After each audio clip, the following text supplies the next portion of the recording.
Good day, Cramming Engineers. Welcome back sa ating part 2 ng AC Power. And sa video na to, mag-try tayo mag-solve ng mga examples. Meron tayong tatlo dito. Okay, so before tayo mag-solve, let me just clarify. Okay, so yung equation for apparent power that we've discussed, sa previous video, we said that the equation for the apparent power is V times I. Okay? So, this is actually kulang, guys, ano? Kulang ito ng asterisk dito sa ating I, or that means conjugate yung ating kailangan hanapin. Okay? So, let me explain kung ano yung conjugate and how it relates sa ating polar representation ng complex number. Okay, kapag sinabi nating conjugate, guys, siya ay kumbaga parang flinip lang natin yung kanyang phasor. So, if, for example, this is my Cartesian plane and this is my current. If ito yung aking current, guys, and this is my theta, pag kinukuha natin yung I conjugate, yun lang is parang flinip lang natin siya with respect to the, what you call this, reference. Okay? So, same lang siya. Same lang yung magnitude ng I, but naging negative lang yung theta niya. Okay? So, why? So, let's say we have V is equal to 40 angle, let's say it is angle 80. Then yung I natin is 8 angle 20. Okay, so pagpalagay na lang natin, ganyan yung ating given. Okay, so kapag i-input natin itong dalawang values na to dito sa ating equation, sa dati muna, no, wag mo muna nating i-conjugate. So this becomes 40 angle 80 times 8 angle 20. Okay? So anong ginagawa natin dito? Pag magmumultiply tayo ng dalawang polar complex numbers, imumultiply lang natin yung magnitude nila. Okay? So this becomes 40 times 8. Okay? Then yung angle niya, di ba, ang ginagawa natin is ina-add natin. Okay? So this becomes 80 plus 20. Okay? But kung maaalala nyo, yan ang sulat nito, this is 320 angle 100. Okay? So ito yung sagot, no? Which is wrong. Okay? This is wrong. Bakit? Kasi guys, kung mapansin nyo, itong angle niya, this is theta V plus theta I. Okay? And alam natin that yung power dapat dito, or yung angle dapat dito is, para kita nyo yung tama, the angle should be theta V minus theta I. Okay? Naalala, doon sa ating previous discussion, sa previous video, ito yung angle natin, theta V minus theta I, not theta V plus theta I. Okay, so yung general na equation talaga na ginagamit natin should be S is equal to V times I conjugate. Okay? So, ang mangyayari, same lang din, yung ating magnitude that becomes 40 times 8, and yung angle is now 80 minus 20. Okay? So, ito na guys yung pinakatama. So, this becomes 320 angle 60. And kung mapapansin nyo, itong 60, this is the angle, yung power angle natin is the difference between the voltage and the current angle. Difference guys, hindi sum. Okay? Kung mapapansin nyo, dito ay 80 and 20. Kung S is equal to VI yung gagamitin natin, yung magiging angle natin is 100, which is wrong. Okay? So, itry natin, no? Yung drawing. Let's try and draw. So, yung 80 muna, 80 degrees.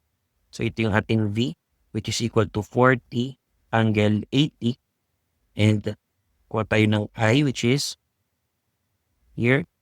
I is equal to 8 angle 20. Okay? So, yung kinukuha natin, guys, if this is 20, and if that is 80, ang magiging power kasi natin yan, kapag itong S equal V, S equals VI is magiging somewhere here, which is wrong. Dapat yung angle niya should be the difference between the two angles. Okay, so ito, 60, no? So this is 80, 80 minus 20. Ito dapat na angle na to. This is 60. So in actuality, dapat kapag drawing ko yung S, they should be angle 60. Say it somewhere here. This is my S. And the angle should be 60. Okay? So, ayun lang po nagkaroon tayo nito ng conjugate dito. Tandaan nyo, it's just because kailangan natin kunin yung difference. No? Not the sum. Okay? So, I hope na-clarify natin na yun. So, let's proceed sa pag-compute ng first example natin. Okay, let's begin. So, we are given this example. So, ang sabi, this is the load of a system. So, meron tayo ditong supply. And the load is, ito, meron tayong 300 bars, 0.95 PF leading. We have 100 watts, 0.8 PF lagging. This is 400 watts, 1,000 bars, capacitive. And we have 500 VA, 300 bars, inductive. Okay? So, let's number these loads muna. Ipaghiwa-hiwalay muna natin sila. So, we have our 1, load 2, load 3, and we have, anong color? Load 4. Okay? So, we have 4 loads. And alam natin na as we've discussed then dun sa ating previous video that yung apparent power S is additive lang sa system. Hindi na natin kailangan tignan yung configuration if it's in parallel or series, hindi tulad nung resistances na kapag nakaparallel, hindi iba-iba yung equation niya, no? Iba yung pagkuha ng equivalent. Dito, kailangan lang natin silang isum. Okay? So, to get the total S, kailangan lang natin isum yung S ng 1, S ng 2, S ng 3, and ng S ng 4. Okay? So, kailangan lang natin kunin yung sum. So, sige, sa sample na to, kunin natin yung ST, real power total, QT, or yung ating reactive power total, and then also the power factor. Okay? Since this is a power factor calculation, kunin natin yung mga yan. So, the first step dito is kunin muna natin yung mga equations or yung mga expressions, itong mga loads na to in terms of S.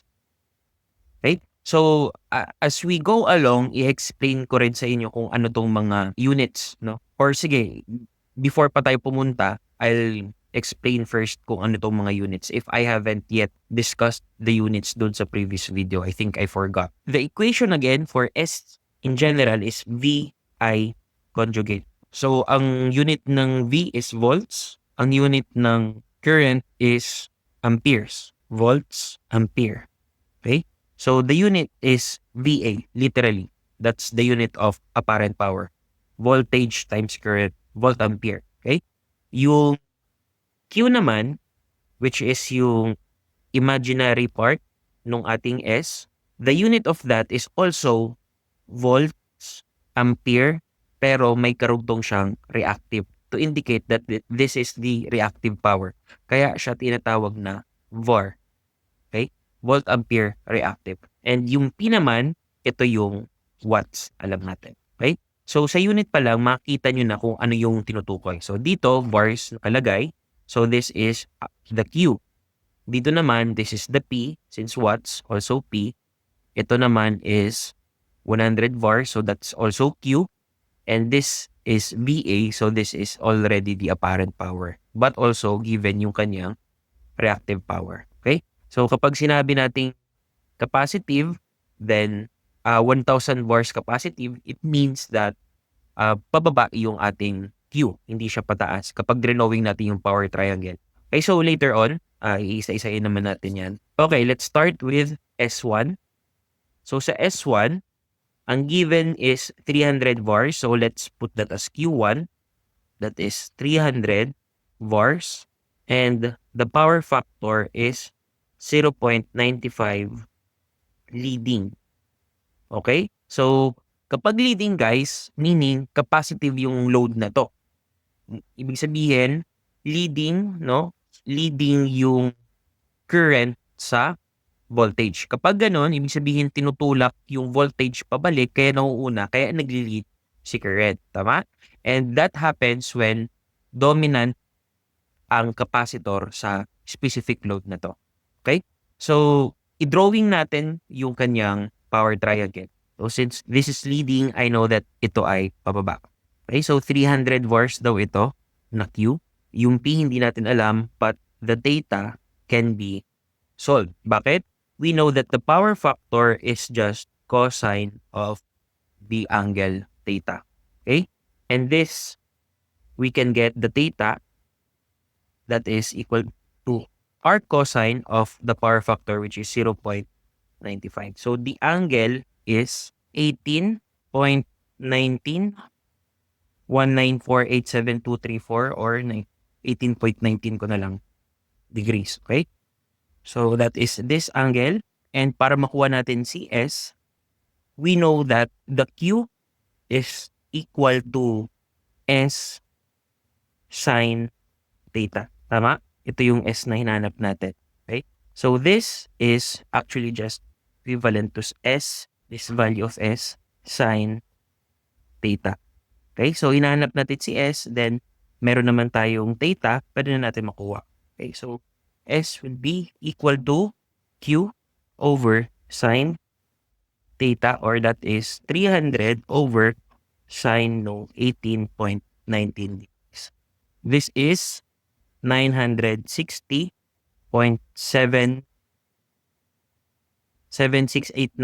or 77 ko na lang. Okay? VA.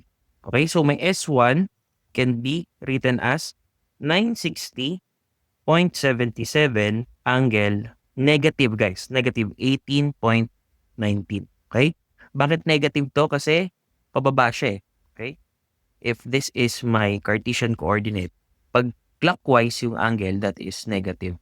Yan, huwag kakalimutan. That is negative. And also, nakalagay leading eh. So, alam natin that the angle will be negative or pababa. So, that is our S1. Move on tayo sa ating S2. So, I'll just erase this. Okay, S2 naman. So, ang given sa S2 is P is 100 watts. And then, the power factor is 0.8 lagging. So, kapag lagging, it means inductive itong ating load. So, drawing the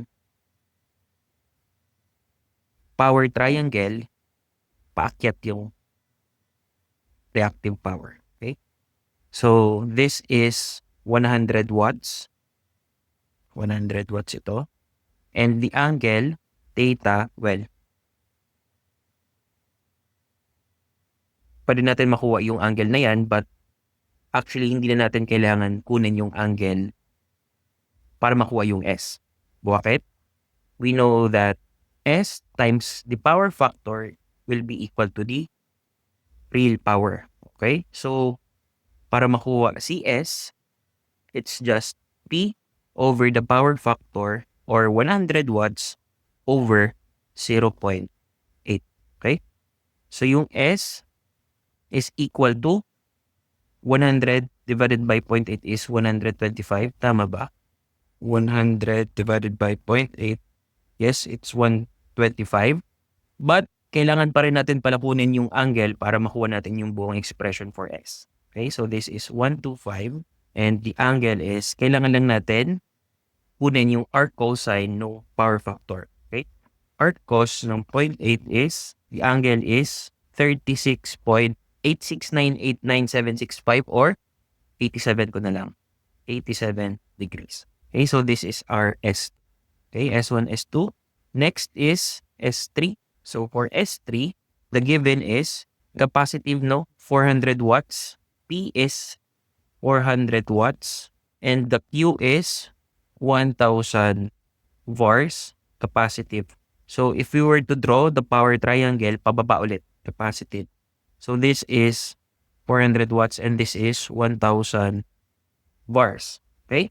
So to get S, simply, that's just Pythagorean theorem. That is P squared plus Q squared. Makuha natin si S. So that is square root ng 400 squared plus 1,000 squared. And S is 1,077.03. Okay? To get the angle, this theta is just arctan no opposite over adjacent. So, theta will be arctan ng opposite. So, arctan ng 1,000 over the adjacent, which is 400. So, the angle is 68.19859.051 or gawin ko na lang 20. 68.20 degrees. Okay? So, the expression for S3 is 1,077.03 angle. Since ito ay pababa, lagay natin negative 68.20 degrees. Okay? Bakit pababa? Kasi capacitive po yung ating load. S4 naman.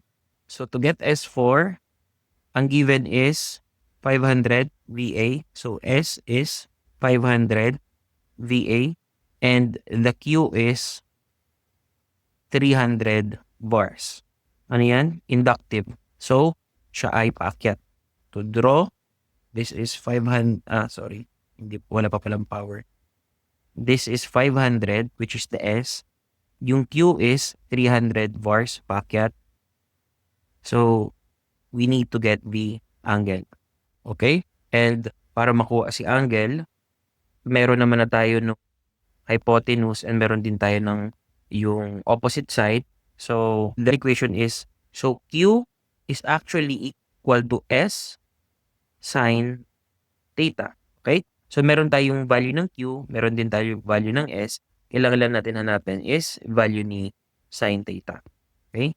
So, for ni theta, pwede nating erekta, no? So, theta will be arc sine nung Q over S, or that is arc sine ng 300 bars over 500. So, this theta is 36.86989.765 or 36.87 ko na lang. Okay, so my S4 is equal to 500 angle 36.87 degrees. Okay, positive yan guys kasi, well, inductive. Okay, so meron tayo ditong dalawang capacitive, which is yung 1 and yung 3. Leading and capacitive. Okay? So, negative yung angle niya dito. Also, sa S3, negative din. Okay? Let's get ST, which is just equal to S1 plus S2. Okay? So, ang S1 natin is 960.77 angle negative 18.19. Okay?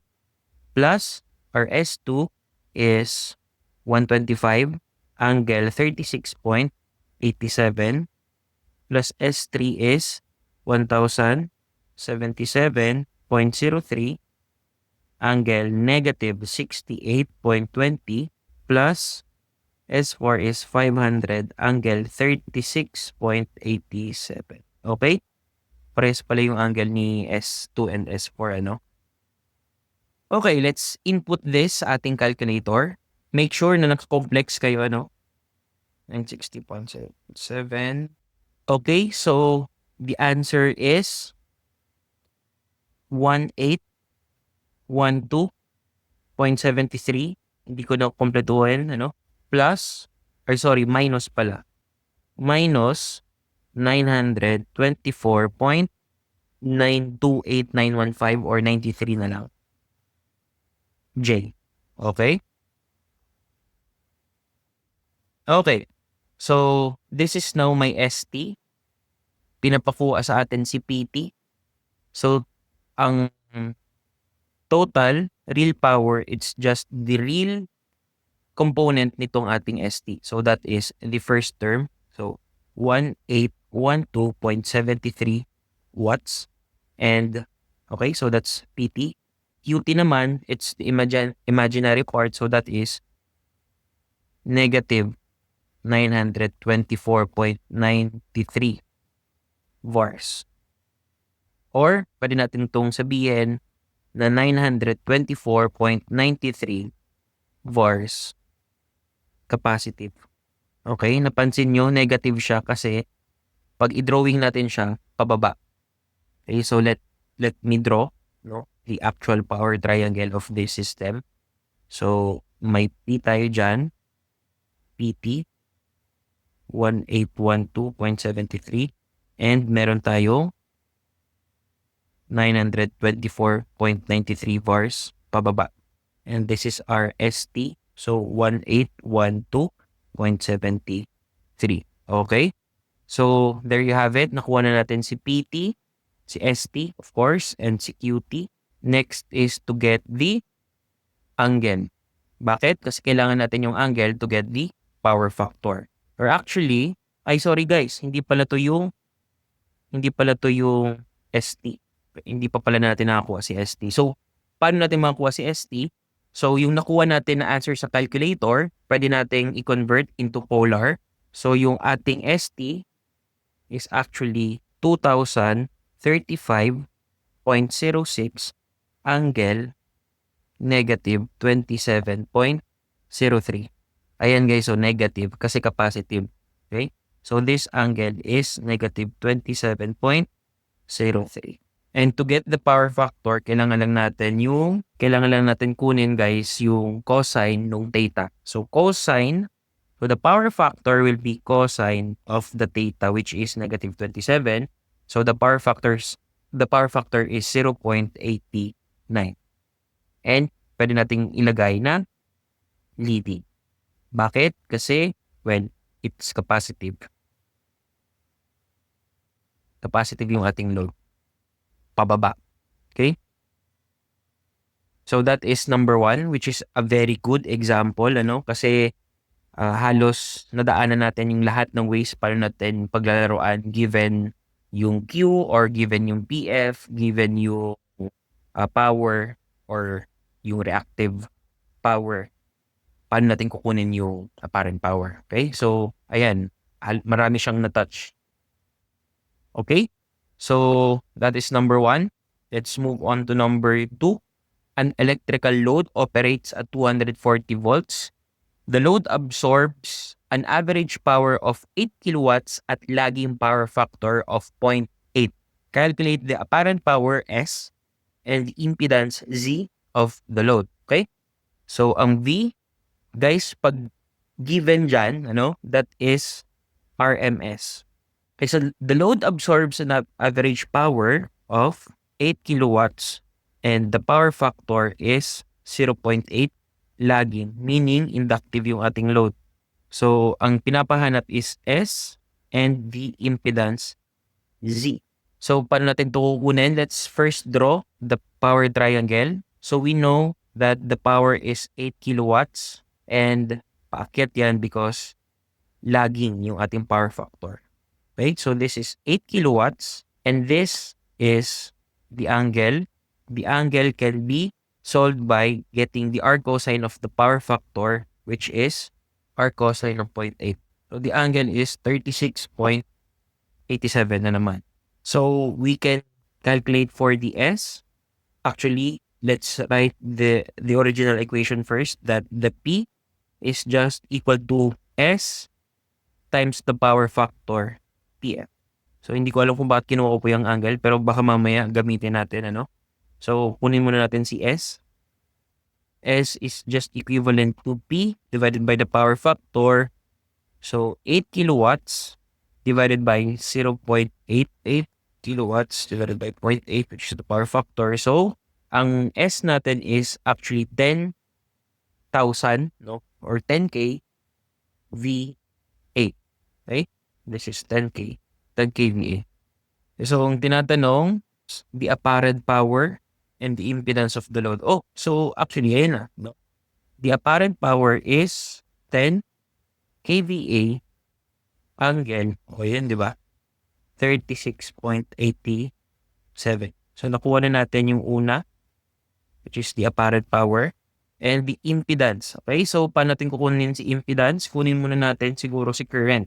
So, S, dun sa unang discussion natin sa video na to, we said that S is equal to V times I conjugate. Okay?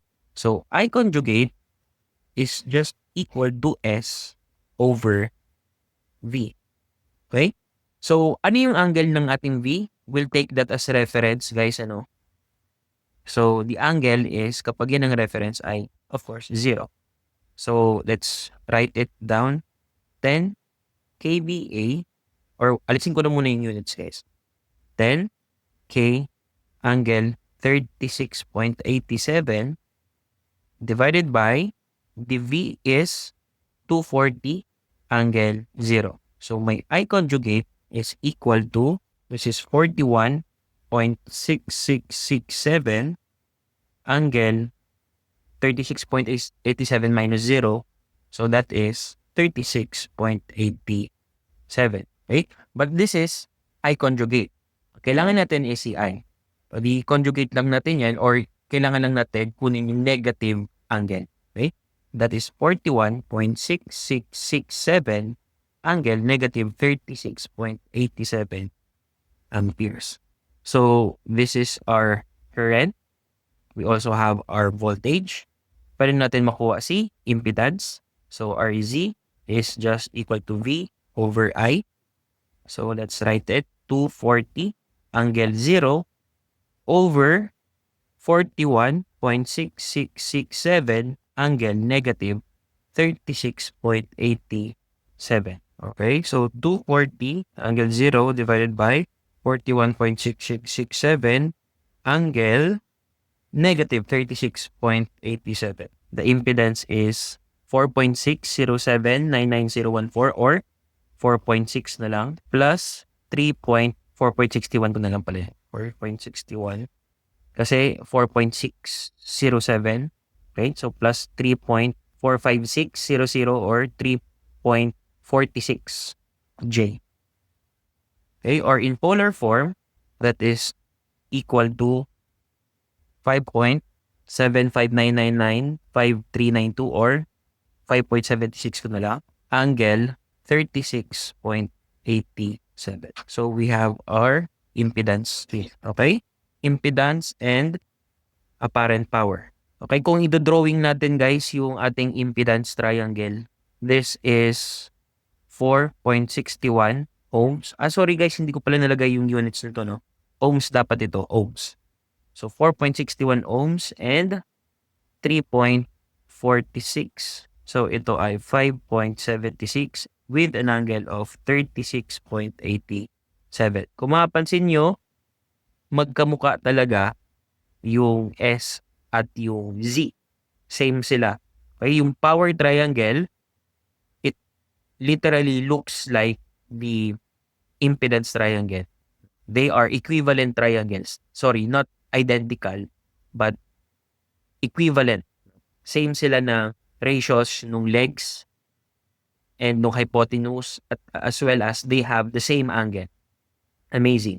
On to the next. So, a single-phase induction motor rated at 2 HP with efficiency of 90% and power factor of 0.85 is supplied by a 230-volt AC source. Determine the current taken by the motor. Also, calculate the total power, real, reactive, apparent, delivered by the source, and the power factor of the system. So kapag ganito, no, given tayo ng motor rating 2 HP, it means that is the power output, no? So that is the power output, which is 2 HP, and i-convert natin yung horsepower into watts. 1 HP is equivalent to 746 watts. 14992 watts. Okay?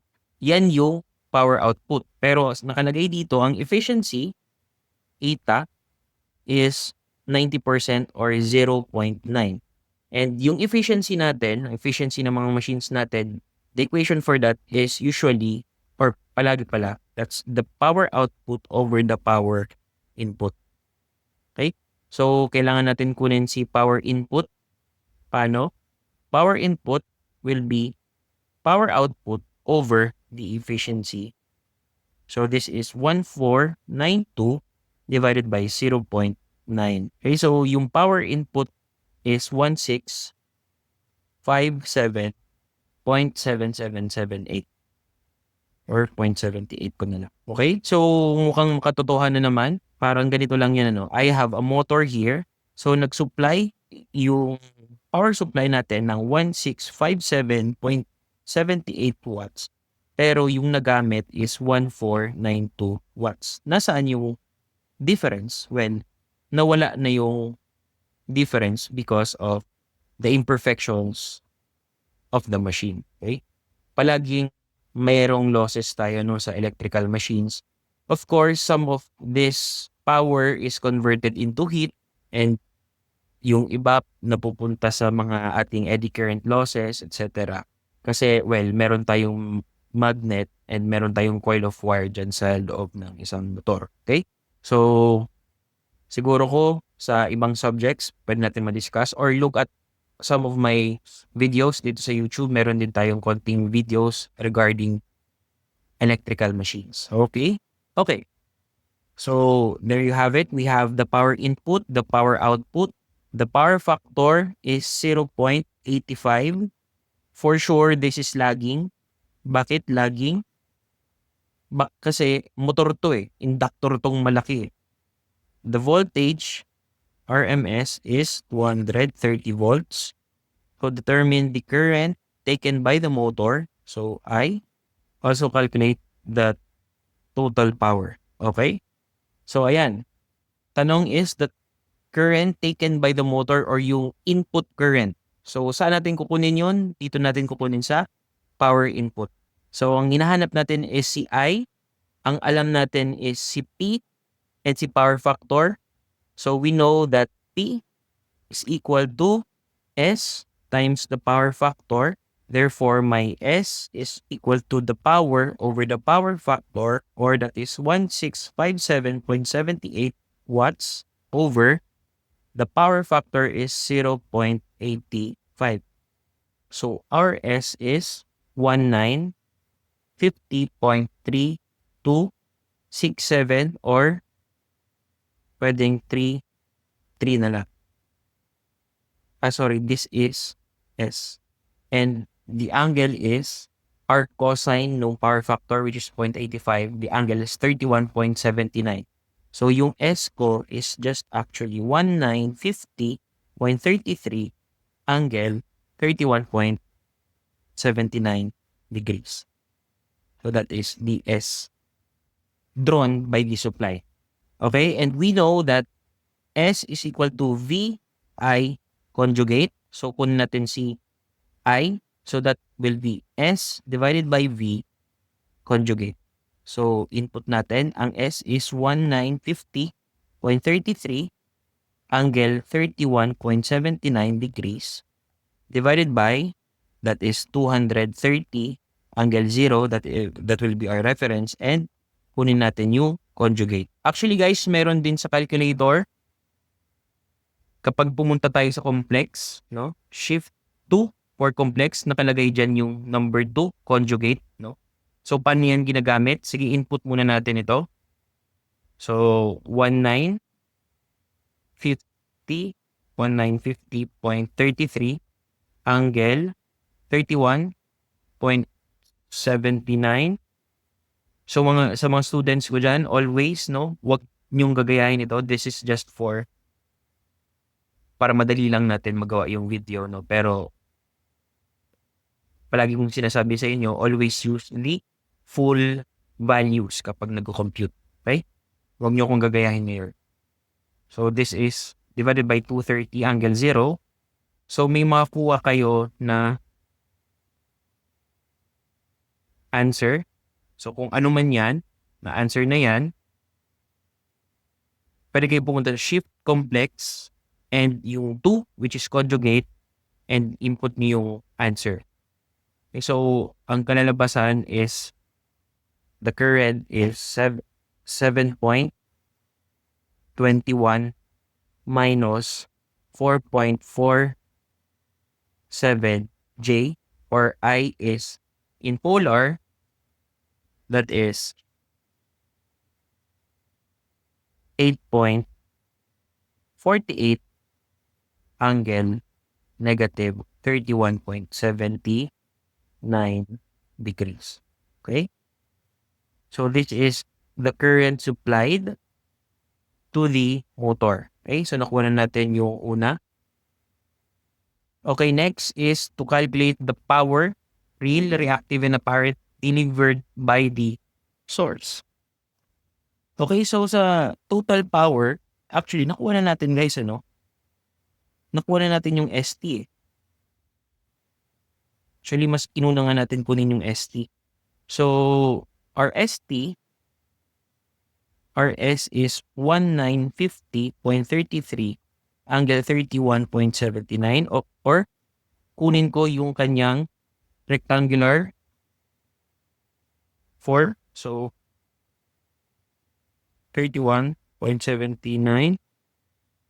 So, this is 1657.75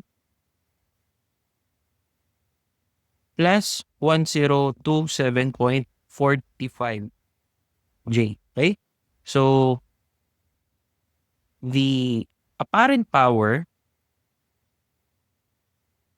ST is equal to 1950.33 VA. Okay, so that's one answer. The total real power is 1657.75 watts. Okay, so that's another answer. And the total reactive power is 1027.45 vars. And that is the third power. Okay, so ano tayong current, cancelled, real, reactive, apparent, right? Okay guys, so last is the power factor of the system is being asked. Actually, given naman na yung power factor which is 0.85, and since it was not indicated in the given na meron bang other loads, the power factor of the system is the same as the power factor of the only load, which is the motor.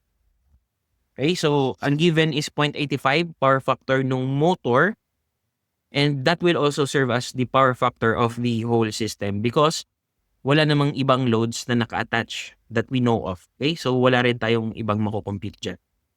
Okay, so that will be it for this video.